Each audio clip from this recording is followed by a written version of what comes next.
Nah, berarti ini pertanyaannya Bu Mardi sama-sama benar masuk ke dalam tadi ya dilema etika ya. Jujur saja sangat sulit kita dalam mengambil keputusan dan terkadang dalam prosesnya kita itu ragu-ragu karena di dalam dua-duanya kan benar. Ini kita mau ambil yang mana seperti itu.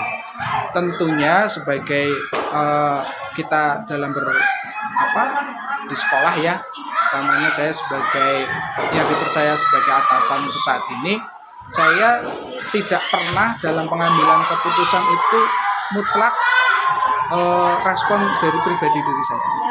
Dalam prosesnya, utamanya masalah-masalah yang perlu terkait dengan tadi dilema etika, saya selalu melibatkan rekan teman sejawat seperti itu ya. Artinya kita komunikasikan bersama. Bukan berarti kita tidak berani mengambil keputusan, tapi kalau sudut pandang saya, ketika keputusan itu dipikirkan oleh banyak orang, maka hasil atau putusan yang akan diambil itu lebih kalau menurut saya itu lebih tepat, karena nanti banyak faktor di dalamnya. Ketika kita mengambil keputusan juga nanti banyak masukan, pertimbangan-pertimbangan, dan kadang-kadang ketika kita hanya memikirkan sendiri, itu pertimbangan-pertimbangan yang solutif itu di benak kita tidak muncul. Sehingga saya lebih kepada melibatkan seluruh yang ada di sekolah, kita ajak bersama untuk gimana ini kita ambil keputusan yang tepat gitu. Jadi saling bertukar pikiran ya Bapak ya. Intinya kita berkolaborasi lah. Etika ya. Iya. Jadi kalau ada orang yang sedang mengalami kasus seperti itu dan dijumpai, ya kembali ke langkah tadi pertama, saya identifikasi dulu.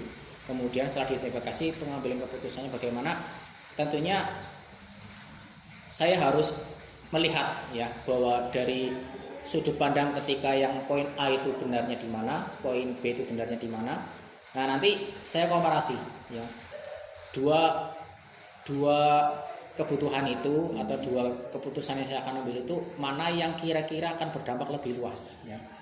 Itu. Kemudian juga selain saya mengatasinya sendiri, saya juga harus berkonsultasi dengan rekan-rekan, tentunya adalah guru yang saya anggap senior di sekolah saya, karena bagaimanapun juga saya termasuk kepala sekolah muda yang di mana guru-guru saya adalah ada yang sudah senior. Saya mencoba mencari pandangan dari orang yang lebih senior, itu pasti akan memberikan wawasannya lain ya. Itu sebagai bahan pertimbangan saya nanti untuk mengambil keputusan yang elok bagi yang bersangkutan dan juga untuk yang lainnya. Baik, Bapak tadi menyampaikan selain mengidentifikasi latar belakangnya juga konsultasi dengan guru senior. Nah, guru senior ini apakah memang beliau-beliau yang memang sudah senior lebih lama menjabat sebagai guru atau senior di sekolahan tersebut, Bapak? Nah, karena senior secara usia karena sudah matang sekali dan juga senior di sekolahan itu, otomatis beliau yang senior ini sudah pengalaman tentang mengalami banyak permasalahan, baik secara pribadi dan juga lainnya lingkungan, bisa juga dia lebih paham tentang kondisi guru-guru yang ada di situ. Begitu. Ya tadi Bu, saya selalu jalin komunikasi dengan warga sekolah, ya, dengan guru, dengan masyarakat, dengan komite juga. Itu jika menemui kasus, saya diskusikan dengan mereka itu seperti itu. Jadi lebih utama memang komunikasi dan diskusi ya Bu ya. Baik, kalau untuk langkah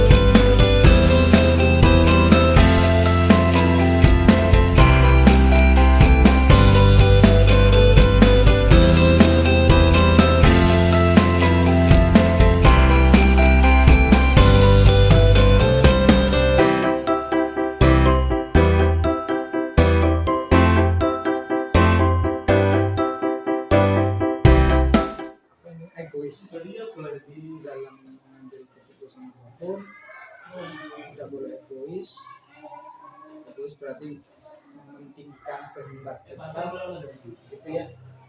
Terus yang kedua penting sekali untuk mendapatkan semuanya. Saya memberi masukan misalnya kita memperbaiki diri.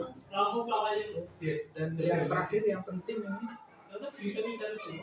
nilai-nilai kebajikan itulah yang menjadi pegangan kita.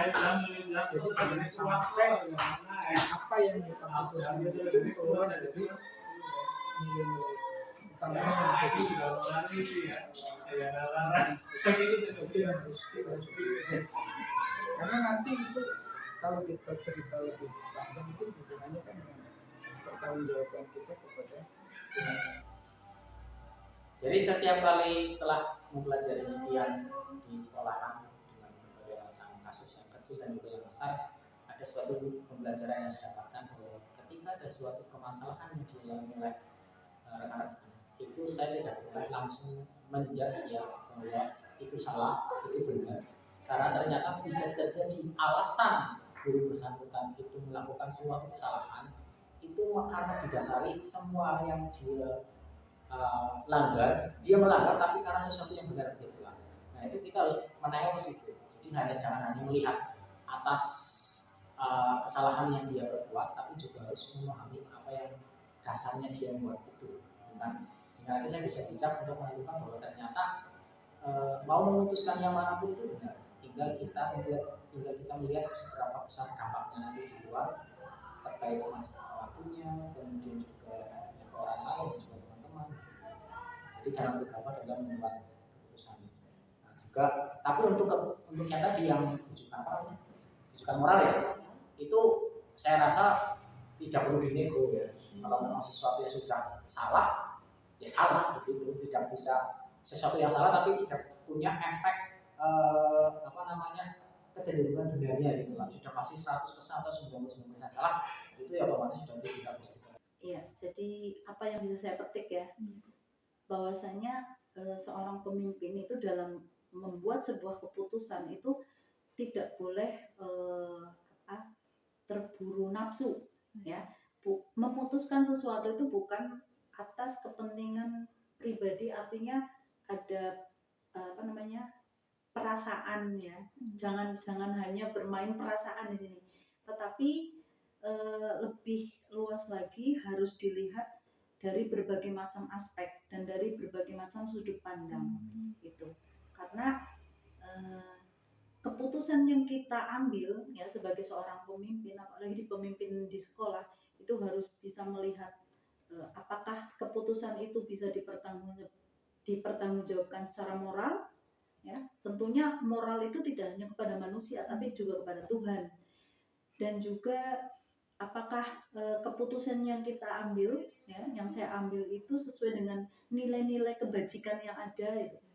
Dan juga di sini karena lingkupnya sekolah, maka dasar pengambilan keputusan itu juga semuanya didasarkan pada kepentingan untuk anak-anak atau murid-murid kita. Jangan sampai keputusan itu nanti malah tidak mengkanter kepentingan anak, gitu, kebutuhan murid-murid kita.